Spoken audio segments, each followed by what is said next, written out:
continua ainda nesse debate sobre o PL das fake news, porque o presidente da Câmara dos Deputados, Arthur Lira, decidiu adiar a votação do projeto de lei em plenário. O pedido para retirada de pauta partiu do próprio relator da proposta, o deputado Orlando Silva. Aliás, estava ótimo de assistir ontem essa sessão. Carol Rosito tem detalhes para a gente ao vivo do Congresso. Oi, Carol, boa tarde para você. Oi, Luciana, boa tarde para você, boa tarde a todos. Pois é, a decisão de retirar de pauta ou não cabe sempre ao presidente da Casa, da Câmara, Arthur Lira, né? Mas ele decidiu, então, ouvir e atender o apelo feito pelo relator, o deputado Orlando Silva, e também ouvir os líderes partidários na sessão dentro do plenário da Câmara sobre retirar, então, o projeto de lei que iria discutir ou começar a discussão ali desse projeto das fake news, né? Ontem mesmo, Lira disse durante todo o dia que só colocaria o projeto em votação se eles conseguissem garantir os votos necessários, os votos suficientes. A base governista até tentou fazer cálculo ali, fazer conta para chegar nesse número, mas no início da noite, Arthur Lira então decidiu retirar porque sabia que poderia vir ali uma derrota para o governo. A preocupação da base aumentou justamente, né, Luciana, depois que partidos ali da oposição, a frente evangélica, a bancada evangélica, junto ali com republicanos, também o próprio PL, partido do ex-presidente Jair Bolsonaro, afirmaram e se manifestaram contra esse projeto de lei. A oposição afirma que é o PL da censura, que vem ali para trazer censura dentro das redes sociais, dentro da internet, enquanto a base governista fala o contrário, que o objetivo do projeto é justamente trazer regras, né? Regras, direitos e deveres para todas as pessoas que querem utilizar as redes sociais, os aplicativos de mensagem, a internet de uma forma geral. Bom, com a retirada de pauta, agora não tem uma nova expectativa para que esse projeto de lei volte para discussão dentro do plenário da Câmara dos Deputados. A análise, até conversei mais cedo com o próprio relator, deputado Orlando Silva, ele disse que, claro, isso depende, é uma decisão do presidente Arthur Lira, mas os bastidores, alguns parlamentares estão dizendo que isso pode levar até 2 semanas para que eles consigam, de fato, chegar a um consenso em relação aos pontos que ainda não tem muita divergência. Só para a gente encerrar e tentar esclarecer um pouco, né, quais são esses pontos de divergência que a gente está falando, por exemplo, é ter como uma agência reguladora a própria Anatel, para justamente fazer essa supervisão dos conteúdos e ainda responsabilizar, criar regras para responsabilizar, então, os provedores que de alguma maneira coloquem ali conteúdos distribuídos, conteúdos falsos, né, distribuídos por terceiros que teriam sido impulsionados por pagamentos. Então a gente segue acompanhando os desdobramentos, repercussão aqui dentro do Congresso Nacional, já que esse assunto não tem expectativa para voltar para a pauta, mas continua repercutindo aqui dentro da Câmara, viu, Luciana? Muito bem, obrigada, Carol. Eu continuo nesse debate, agora eu vou fazer o inverso, vou começar com a Samanta. Samanta, essa decisão mostra que a lei corre o risco de não ser aprovada e eu que te pergunto até mais. Quem ganhou, você está aqui, está na frente, quem ganhou politicamente, você acha que é a oposição e Big Techs? Com certeza foi a oposição e a Big Techs, né? Nós sabemos que a retirada desse projeto de lei da pauta é porque não havia votos suficientes para ele ser aprovado. É preciso a gente olhar que o que foi aprovado na Câmara foi o requerimento de urgência. Isso não necessariamente significava que os parlamentares que votaram a favor do requerimento de urgência eram favoráveis a esse projeto de lei. Mas eu acho que quem saiu ganhando com isso foi a liberdade de expressão. Esse projeto é um projeto polêmico, ele precisa ser melhor discutido, ele criminaliza a opinião, ele criminaliza a desinformação num país onde a maioria das pessoas não tem acesso às escolas, não são alfabetizadas. Como é que você vai punir alguém por passar uma desinformação que não traz um conceito jurídico de fake news e que cria uma comissão da verdade, que seria a Anatel, né?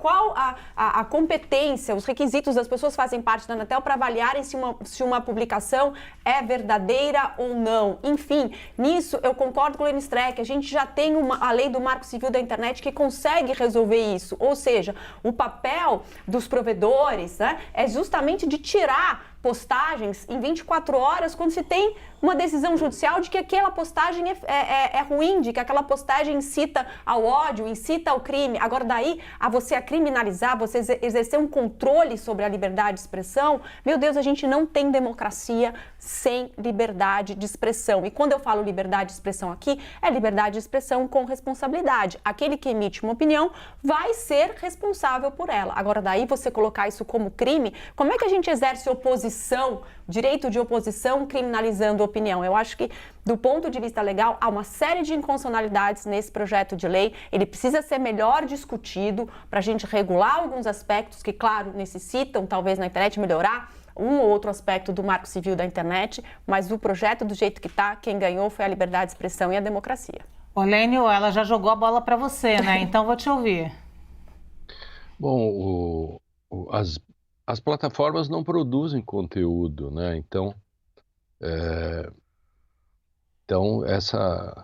a questão de como resolvermos um problema, o Marco Civil, o artigo 19 principalmente, que aliás está sub júdice no Supremo, tem essa questão que já poderia, talvez até, se já tivesse sido julgado isso, nós já teríamos uma solução para esse problema. O que fica aqui, e a Samantha dizia, né, da responsabilidade daqueles que fazem ofensas e discursos de ódio, nós temos que ter, e por isso o meu projeto seria bem enxutinho, eu queria que não se fizesse uma compliance.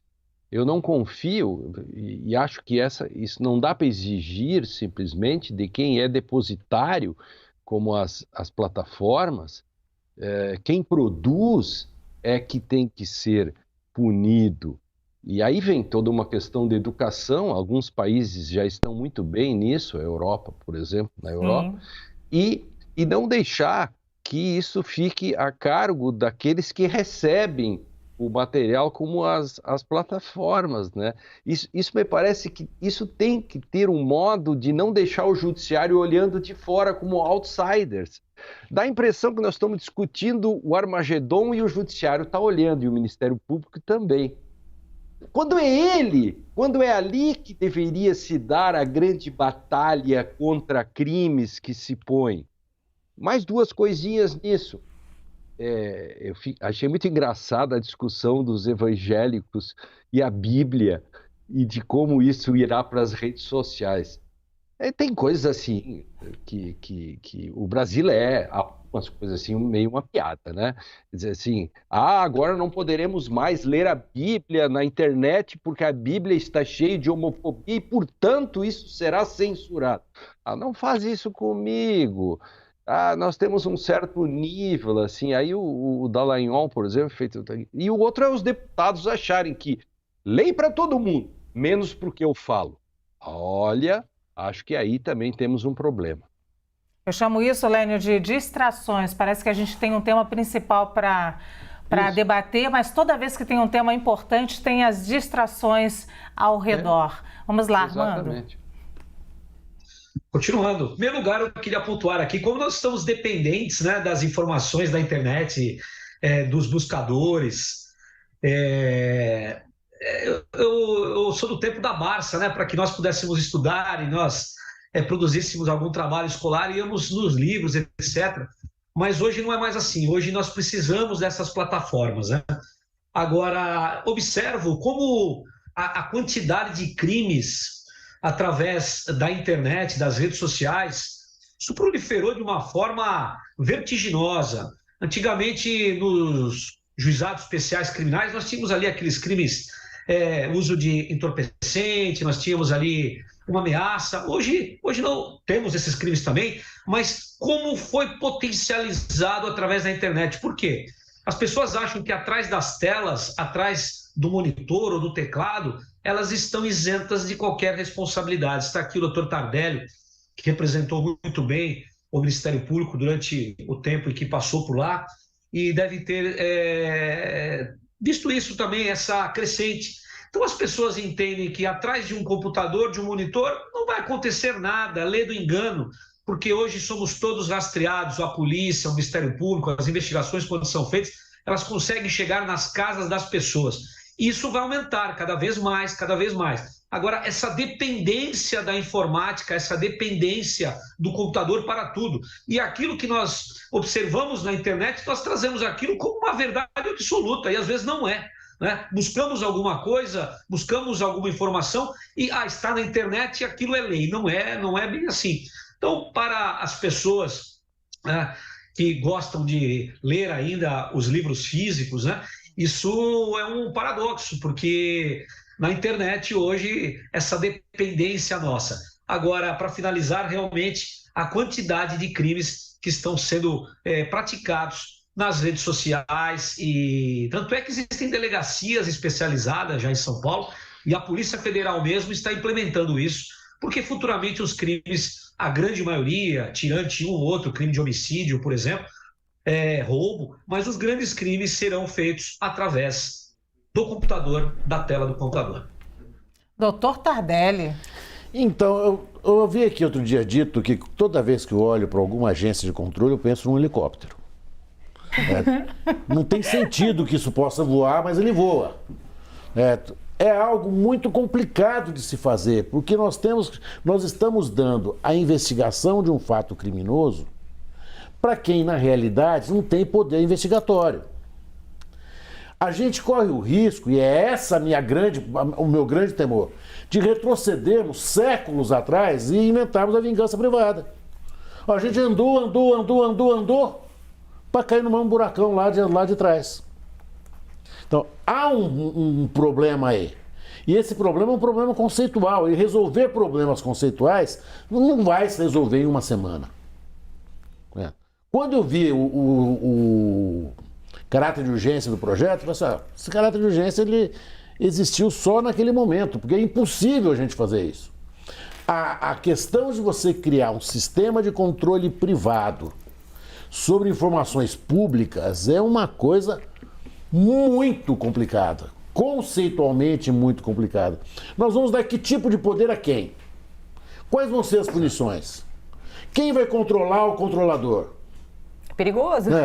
Como é que a gente vai estabelecer quem vai ser o controlador? Olha, vamos utilizar a Anatel que já existe. Nós tivemos uma experiência em 88 de ampliarmos as atribuições do Ministério Público muito, porque o Ministério Público já existia em muitos lugares, em muitas situações, isso está sendo altamente controvertido hoje. Porque nós estamos avançando e talvez a gente esteja retrocedendo. Existe uma lei do Marco Civil da Internet. E existe, o Lênin tocou num ponto aí que é fundamental. É ridícula a situação brasileira nas questões indenizatórias. Se você tiver a tua vida devastada por uma notícia falsa e for pedir uma indenização ao judiciário, a indenização que você vai receber anos depois desse processo te ofende. Parece que você foi ofendido de novo. Porque se eu soubesse que eu ia receber essa miséria, eu não teria entrado jamais. Então, é preciso que as estruturas de investigação efetivamente se atentem para que o mundo mudou. Olha, nós estamos E isso não vivendo... está no projeto, né? Não está no projeto.